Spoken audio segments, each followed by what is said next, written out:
ילדים בחופשה ישחקו תופסת בין הבית לבין השדות. עוד תראה כמה טוב יהיה בשנה הבאה.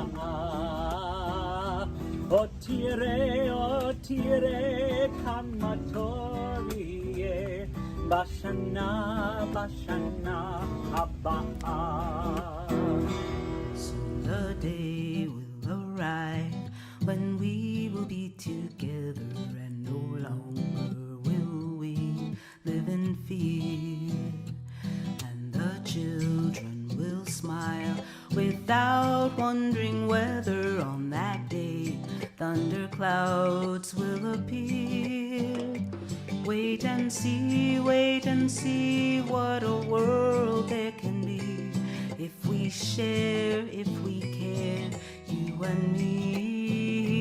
Wait and see what a world there can be if we share, if we care, you and me. Some have dreamed, some have died to make a bright tomorrow, and their vision remains in our hearts. Now the torch must be passed with new hope and not in sorrow, and the promise to make a new start. Wait and see what a world there can be if we share, if we care, you and me. Wait and see what a world there can be if we share, if we care, you and me.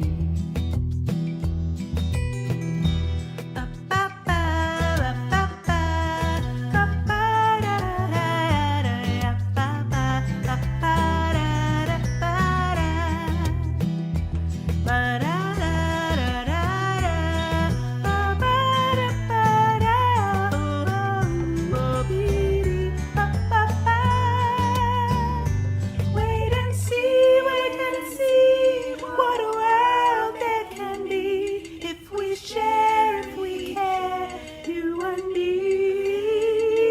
Wait and see what a world there can be if we share, if we care, you and me.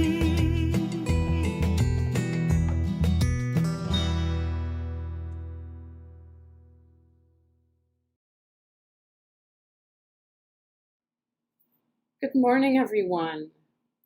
Welcome to the First Unitarian Society of Milwaukee. My name is Dina McFeeters, and I'm honored to serve as Associate Minister and welcome you to our online worship service.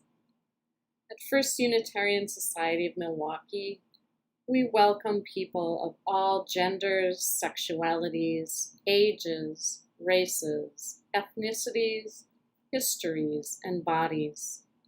We welcome your mind, your heart, and your spirit. We welcome all you're bringing with you and all your heart longs to set down. During the COVID-19 public health emergency, First Church in-person activities have moved online. Summer worship services are at 9 a.m. only through Labor Day weekend.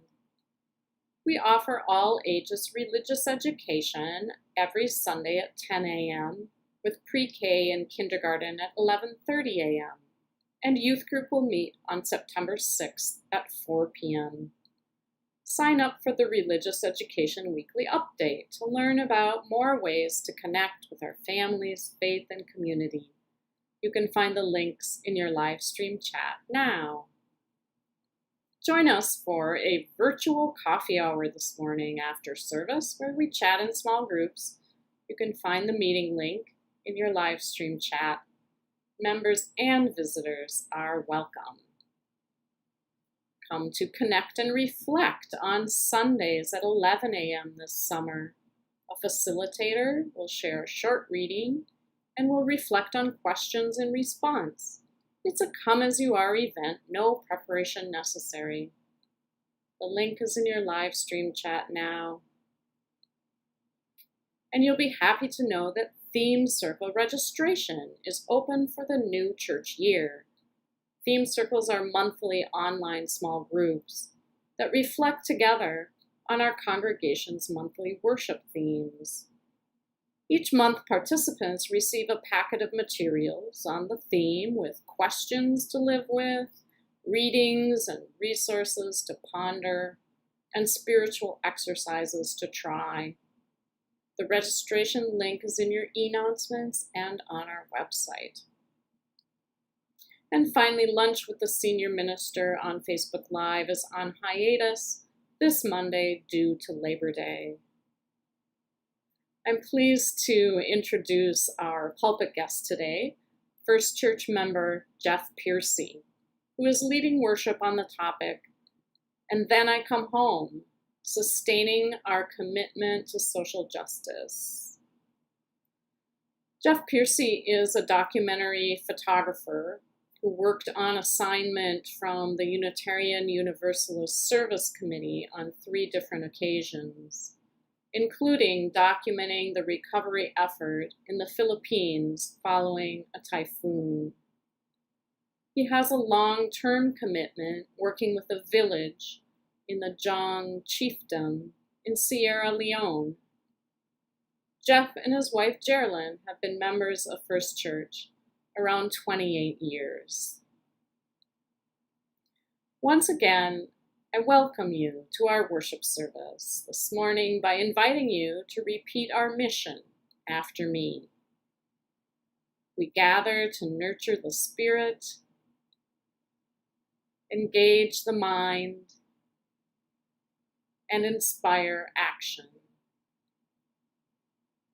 Let's hear the opening words from Jeff. This morning's opening words are by Reverend Martin Luther King Jr. as he mused on the spiritual foundation of service and commitment. Dr. King writes, "You may be 38 years old, as I happen to be, and one day some great opportunity stands before you and calls you to stand up for some great principle, some great issue, some great cause, and you refuse to do it because you are afraid. You refuse to do it because you want to live longer. You're afraid that you will lose your job, or you are afraid that you'll be criticized, or that you will lose your popularity. And you're afraid that somebody will stab you, or shoot you, or bomb your home. So you refuse to take the stand. Well, you may go on to live until you are 90, but you're just as dead at 38 as you would be at 90. And the cessation of breathing in your life is but the belated announcement of an earlier death of the spirit." And now we join Reverend Jennifer as she lights the chalice in the sanctuary.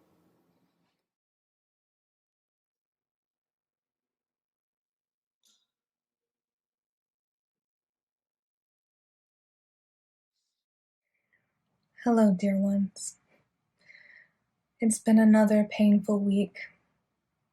I want to offer us a meditation and prayer this morning for Jacob Blake, the Black man who was shot last Sunday evening by a Kenosha police officer, and for Jacob Blake's family, and for all of us, as we wrestle with systemic racism and white supremacy, how it shows up in institutions and in our individual lives, and how we might be part of making the world a better place. Join me, if you will.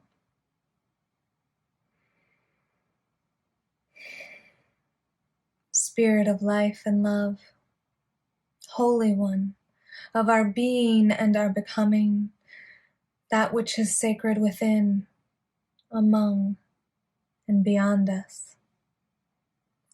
Join us now as we pray and meditate for Jacob Blake, who was shot this week so close to home and who is now hospitalized so near to us. We send him our hopes for healing gunshot wounds, and healing the wounds to the soul. Jacob Blake, who is 29 years old, a man by how we count, but always the child of his parents, Julia and Jacob Sr. Julia, who said that her son apologized to her when he woke in his hospital bed, and she asked him why he was apologizing. Jacob, she said, did you shoot yourself in the back? No, he said, but I don't want to be a burden to anyone, and I don't know if I'll walk again. We send our prayers and our meditations to Julia. Jacob Blake, 29, who was shot in the back 7 times, is alive, is paralyzed. We send our prayers and meditation to Jacob's father, Jacob Blake Sr., who traveled to Wisconsin from North Carolina as fast as he could, saying he just needed to hold his son's hand. Jacob Sr. wept through the press conference with all those national cameras on him and said, they shot my son 7 times. 7 times, like he didn't matter. But my son matters.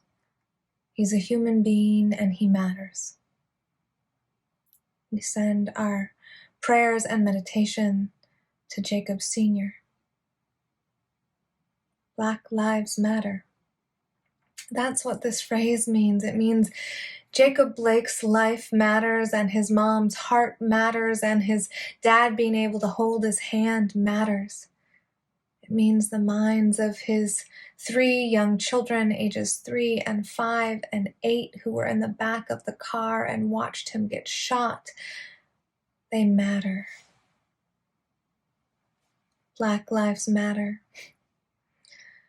Our prayer, our meditation that Black Lives Matter isn't complicated or controversial. It's simply part of our faith. Black lives matter, and all lives will not matter until Black lives do, until Jacob Blake's life and his spine and his mother's heart and his father's hands and his children's minds matter. We pray and we meditate that they matter so much that we will be moved to respond to the violence against them, to listen to the voices of Jacob's family and the aftershocks of that violence, and to be part of making the changes in the system so that Black lives will matter within our justice processes. May we take this family, Jacob Blake and his family, into our spirits as our family, because they are. Jacob Blake is both neighbor and kin in his humanity.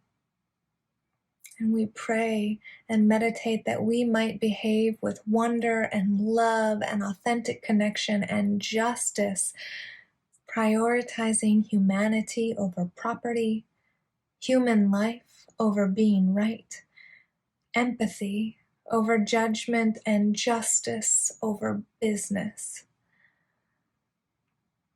We pray and meditate that we might remember the call of our faith to honor the inherent worth and dignity of all human beings, and that we might know that this means Black lives must matter in our cities and in our state and in our country. Jacob Blake, fellow human Jacob Blake, son and father, brother and cousin Jacob Blake, neighbor and kin. May it be so, and amen.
My name is Nick Hayes, and I'm pleased to be your worship associate today. A good friend once said, quote, "I know a little about a lot, just enough to carry on a conversation about anything, as long as I stop talking early." He wasn't saying that he felt uninformed or unintelligent. He was describing himself as broad, not deep, well-rounded, some would say. It was a product, he said, of dabbling in lots of stuff, and I identify.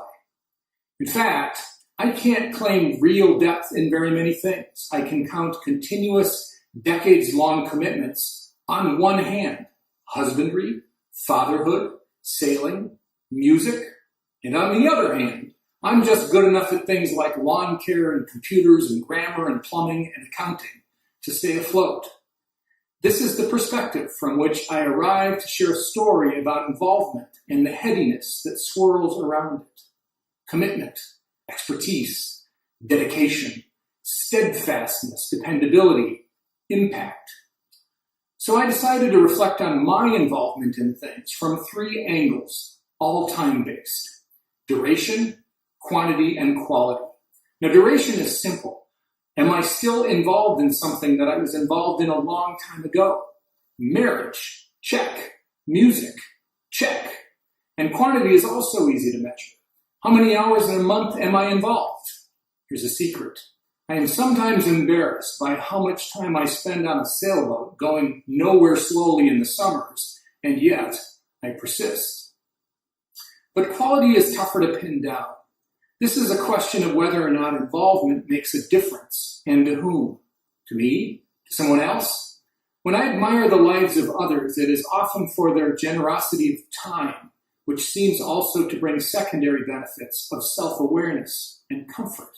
In fact, ample quality time appears to have a multiplier effect. Involvement benefits many, the recipient and the organizer, and may benefit people unknown to them. And I hope this spirit of giving applies to the day-to-day. For example, being a decent dad, I think, might help down the road. Now, others can grade the decency, but I'll keep trying. But how to explain 6 decades of involvement in this church? After all this time, I'm not sure I know any more about Unitarian Universalism than our visitors or newest members, and I certainly don't have any of the answers for the seekers. This atheist is prepared to die. Well, not now, when the time is right, but die nonetheless, small and permanently, taking those below average plumbing skills with me. But that is precisely why I am here. Because while I am uncertain about everything but our Darwinian reality and my smallness in it, you still make me feel welcome and included. You may be a believer in Gia and I a fervent doubter, but here we talk about it in small groups with an agenda and coffee and start and finish time and a rule against interruption. So involvement in this case can also be about choice and the force of habit and the comfort of routine, deciding how you'll spend a Sunday morning and then deciding again the next Sunday. Like the routine weekday family sit-down dinner, it doesn't have to be deep to matter.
I had been traveling for 26 hours, 15 hours in the air, 11 hours in 5 airports. When I left Sierra Leone, it was 105 degrees. When I got to Milwaukee, it was a cold March evening. I walked into my house and flipped on the lights. They actually came on. I went to the bathroom, flushed the toilet. I went to the kitchen and turned on the tap and drank a glass of cold water. I took a long, hot shower. In the village I left in Sierra Leone, none of these things are possible. There was no electricity, no running water, no sanitation, and a shower was a cold bucket of water in a ladle. And then I come home. During very emotionally low periods in that first 2 weeks in the village, I swore I would never do this again. Even when I got home, I told my wife that was my last visit to Africa. The Africa of Sierra Leone is not the beautiful part of Africa of safaris, big game, and lovely vistas. Sierra Leone is a desperately poor country that lacks infrastructure. Traveling to Sierra Leone is a process of shedding the armor of privilege and materialism. From a climate-controlled airplane to a hot terminal, to a truck with no air conditioning, to roads that are only semi-passable, each stage raises the sense of vulnerability. For a time on return, I am sensitized to the privileges of living in this country. There is always a gnawing realization that the people in Sierra Leone who shared their lives with me and who befriended me continue their daily struggles to just find clean water, something to eat, a job, school for their children, and any type of health care. Because of distance, privilege, and luxury, I quickly lose sight of these people and their country. But something keeps me engaged, especially with the organization I volunteer for in Africa. Something has propelled me to return to that village 2 more times in the last 3 years. Those of us paying attention often become energized and motivated by the plight of disadvantaged people around the world. There is a surge of concern and action. Then we move on with our daily lives, or the next urgent issue presses for our attention. I have had the wonderful experience of photographing people in marginalized situations all over the world. Their struggles are ongoing and often generational. But then I come home. What sustains my energy and commitment to social justice? How do others in our congregation remain energized to a cause? Engagement and perseverance. What causes them? What sustains them? Are they trainable skills? For answers, I began a critical look at my own behavior and motivation. I will reference my multi-year work in Africa for this talk, but I also reached out to some of our first church members, who I have admired for their sustained engagement in causes. Bruce Wiggins, Terry Wiggins, Janet Nortram, Pete Knesny were all incredibly helpful and generous. They provided me with thoughts about engagement and perseverance. Our congregation is replete with many people who are likewise engaged. And as Nick reminded us, by many people who maintain a decades-long commitment to a well-lived inspirational life. I have discovered that there are some common themes regarding engagement and sustaining effort. I glean 6 general areas that are in common with these people of uncommon commitment. The first theme is having a supportive and sustaining life partner. Janet Nortram recalled Marlo telling her early in their marriage that she should follow her bliss. And then he behaved in a way that proved that these were not words, but they were support. As I have said, there are often times when the difficulties of working in Sierra Leone seem overwhelming. Prior to my last trip, I was agonizing over whether to return or not. I'm over 70 years old. The rigors of village life and travel with all my camera gear can be overwhelming. The decision was made when my wife Jerry said, "You are called to work in Africa. You have to do it. Quit whining. Get ready to go." Now that sort of the decision is not glib. Making that commitment means that she will need to pick up my household responsibilities for over a month. There will be no vacation this year. My old Jeep will have become another year older, and we'll need to dip a bit into our savings. All of my work, I should say, all of our work in Africa is pro bono. Without my partner at my back, it would be impossible. In many ways, following through with a commitment to a cause is a selfish act.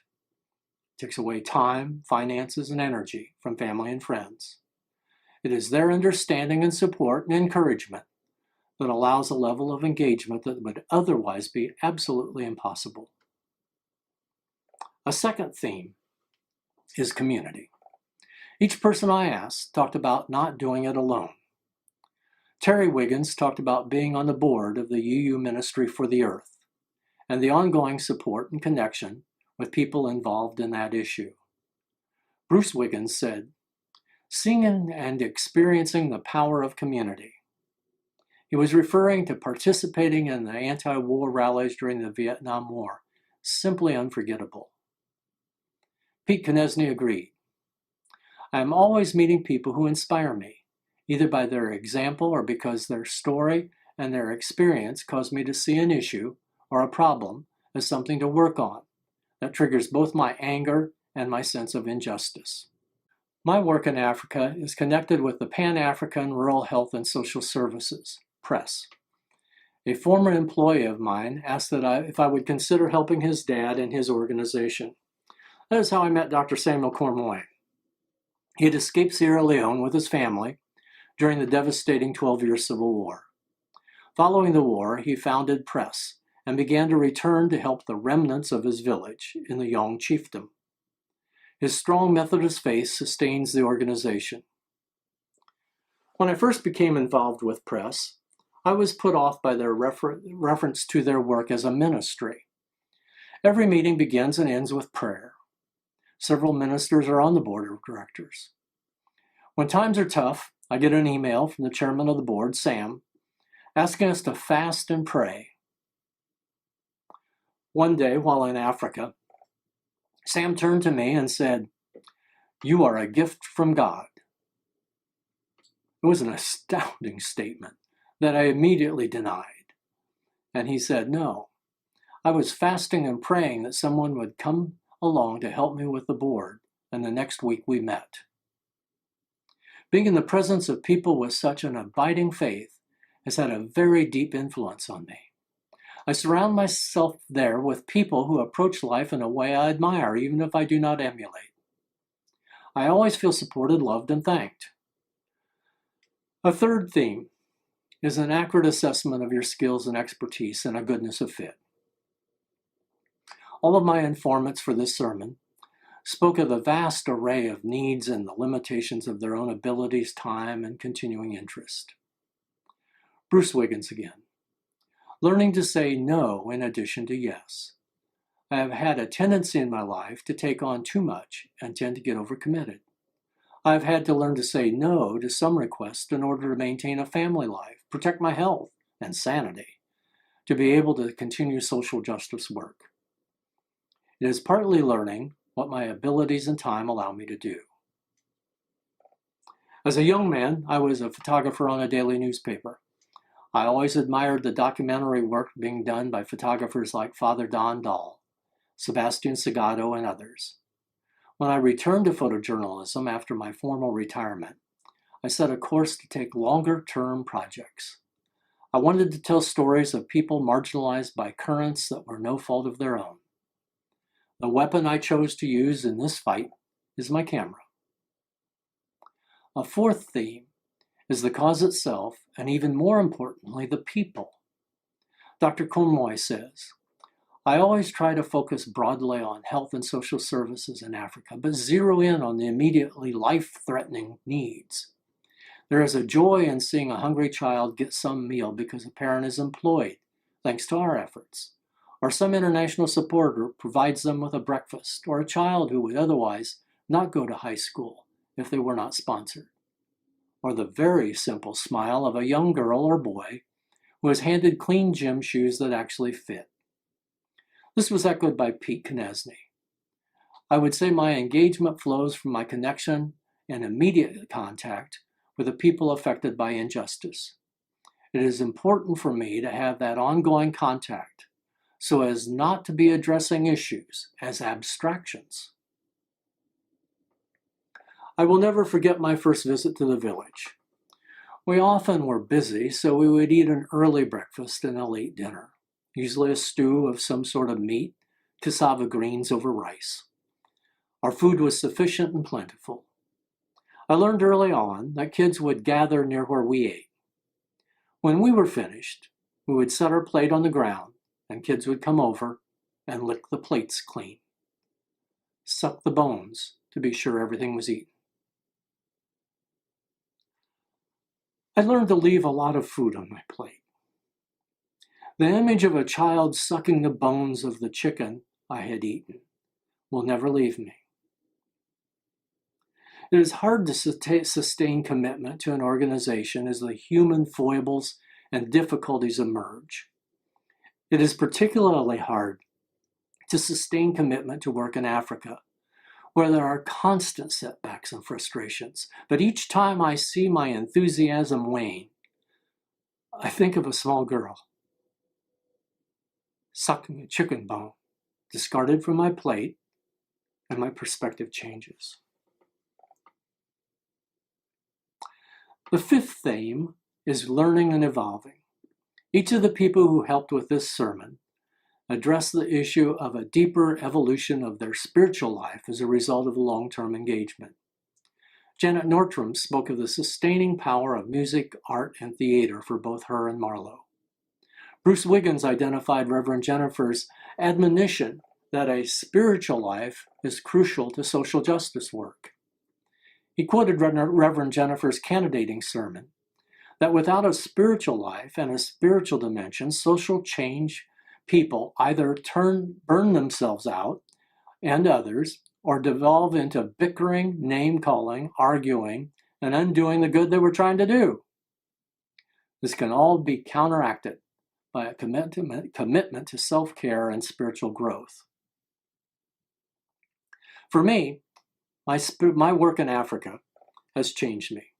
It has exposed me to the tribal culture that I can observe, participate in, but understand at a very superficial level.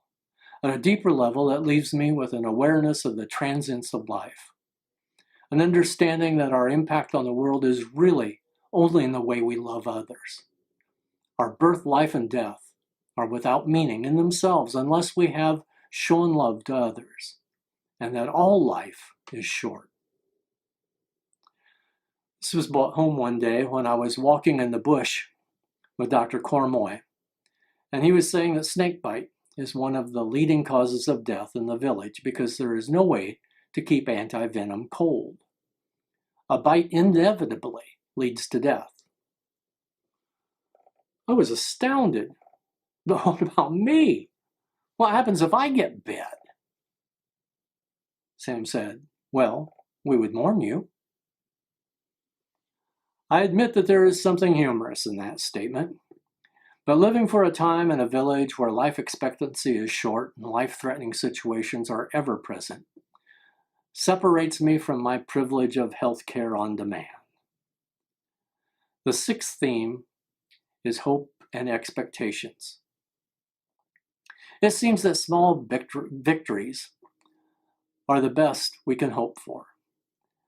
But us seeing long-term solutions is probably improbable. Dr. Cormoy says, I stay in mission expecting nothing in return from the recipients of my work, not even a thank you. That way I will never be disappointed by anything or anyone. Nothing surprises me at all. I go in expecting everything, good or bad. Pete Konieczny holds a more optimistic view. Ultimately, I think I stay engaged by seeking out the engagement with people who are victims of unjustness, because of my fundamental optimism that injustice can be overcome. Bruce Wiggins talked about redefining the word hope. Many people seem to want hope to carry on, but they usually mean hope for a good outcome. He quotes Joanna Macy and Václav Havel as having a better understanding of hope. It is a way of being active, a way of life. It is choosing to be active, recognizing that it is better than the alternative choice. It is a life view. After several years working with this one village in Africa, I tend to agree with Bruce. In what remains of my short life, I will never see substantial changes in Africa. There have been changes in the village, a hospital, schools, better agriculture, but the overwhelming corruption and lack of infrastructure, all the results of colonialism, will remain. Bruce provided me and reminded me of one of my favorite quotes from Wes Jackson. If you are working on a problem that can be solved in your lifetime, you are thinking too small. Well, here we are at the end of a devastating week. The shooting of a black man in Kenosha by the police, the social unrest and deaths that followed. For what it's worth, here's what I have learned since I came home. As Unitarians, we have a spiritual mandate to engage social justice issues. We must be a people of optimism. We must each personally identify a cause that tugs at our heart. We must marshal our internal resources and enter the fray. We must encourage our fellows in their fight, even if it's not our own. We must bind them up when they are broken by the odds. We must teach our children by our example. We must sit down, shut up, and listen when we are confronted by the lived expertise of people who suffer. And finally, we simply must outlove our enemies. Mataki eos, and for all my relations, may it be so. Dale Skaggs will now invite our generosity. Good morning. My name is Dale Skaggs, and I invite you now to join in a spirit of generosity. We know this coronavirus pandemic is affecting our members in many different ways, but for those of us who can give right now, it is more important than ever to share our resources with people who have been harder hit by the pandemic. Our church supports members and friends of our congregation spiritually, emotionally, and materially, and supports people in Milwaukee through our relationships with our community partners. Your pledges are the foundation of our congregation and the core of our spiritual practice of generosity. In addition, we are grateful for non-pledge gifts from folks who appreciate our online ministry and are benefiting from it. We also have a special fund for people who need financial support called the Minister's Discretionary Fund. You can give to the church by texting 73256 with the message "Give to UU $." That's the word give, the number 2, UU $. Follow the prompts and choose pledge payment, non-pledge gift, or minister's discretionary. You can also give to First Church by going to our web-based giving link. That's at onrealm.org/FUSM/give/First Church. You can see both these options on your screen. We also encourage you to give directly to our community partners. You can find a list of their needs on our website at uumilwaukee.org/support-Milwaukeeans-COVID-19, which you can see on your screen. This summer, we are highlighting the work of the Bread of Healing Clinic, a neighborhood-based clinic on Milwaukee's north side for individuals with financial or other barriers to quality health care, including medical, dental, vision, and behavioral health care. The clinic serves people of 52 different languages and is committed to achieving health, not simply eliminating sickness. Now more than ever, we know that health is an issue of social justice, a right that belongs to all people, not just a commodity to be delivered on the basis of finances. A link for direct contributions to the clinic should be on your screen. All of your offerings to our community partners and to First Church will be gratefully received. And now, as always, but especially at this time when our interdependence is so evident, thank you for your generosity.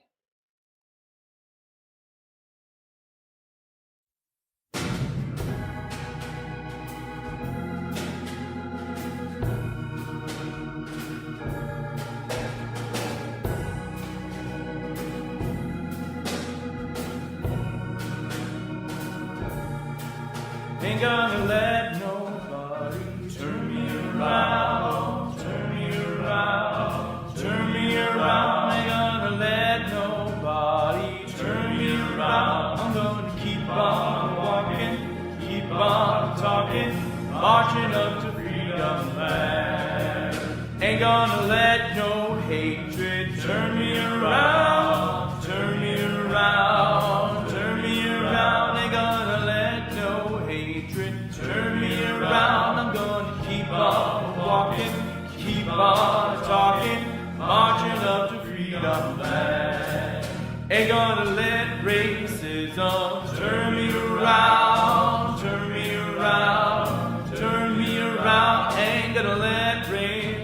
some, turn me around. I'm gonna keep on walking, keep on talking, marching up to freedom land. Ain't gonna let no jail cell turn me around, turn me around, turn me around. Ain't gonna let no jail cell turn me around. I'm gonna keep on walking, keep on talking, marching up to freedom land. Ain't gonna let injustice turn me around, turn me around, turn me around. Ain't gonna let injustice turn me around. I'm gonna keep on walking, keep on talking, marching up to freedom land.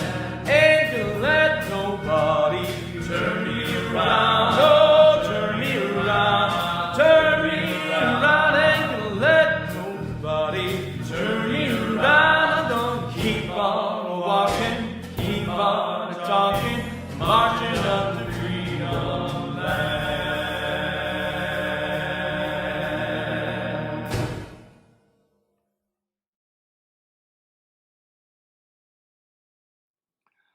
Our closing words today come from a poem by Joy Harjo from her book, An American Sunrise. The poem is The Fight. The rising sun paints the feet of night-crawling enemies, and they scatter in the burning hills. I have fought each of them. I know them by name. From before I could speak, I've used every weapon to make the retreat. Yet they return every night. If I don't keep my guard, they elbow through the opening in faith, tear the premise of trust, and stick their shields through the doubt of smoke to challenge me.